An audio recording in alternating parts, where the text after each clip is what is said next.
कुछ दिनों से जंगल में भयंकर वर्षा ही हो रही थी। लगभग हर दिन बारिश ही होती रहती, कभी सुबह तो कभी शाम को।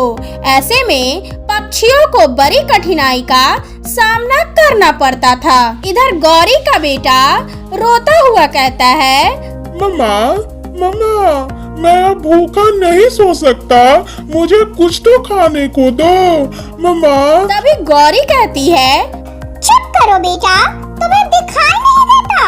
बाहर तेज बारिश हो रही है, ऐसे में दाना कहाँ से? तभी कालू गौरी से कहता है, अब ऐसे ना डांटे अपने बेटे को।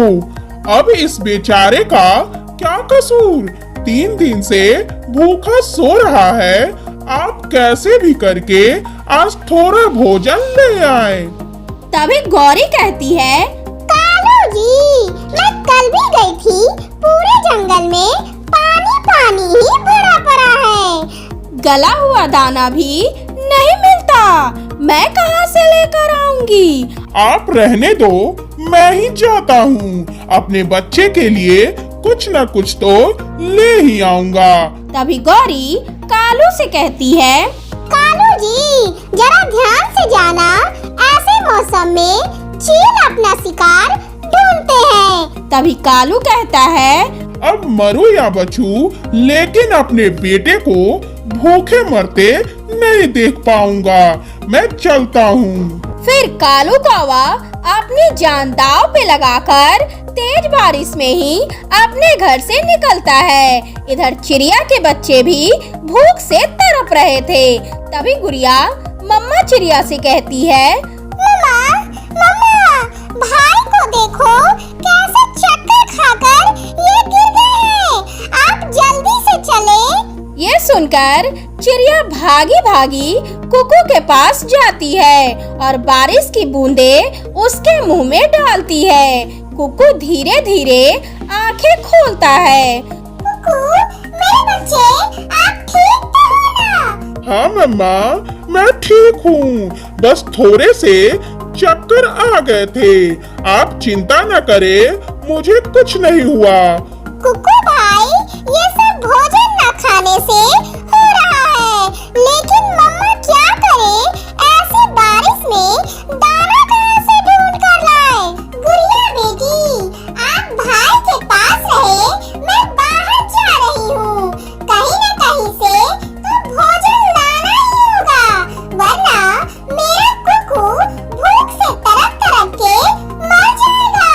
नहीं मम्मा, मैं भूखा रह लूंगा, लेकिन आप बाहर न जाएं। कल बुलबुले के मम्मा को चील पकड़ कर ले गई थी। बच्चा, मुझे कुछ नहीं होगा, आप घबराएं ना। ऐसा बोलकर चिड़िया भी भोजन की तलाश में घर से निकल जाती है। बाहर तेज बारिश हो रही थी।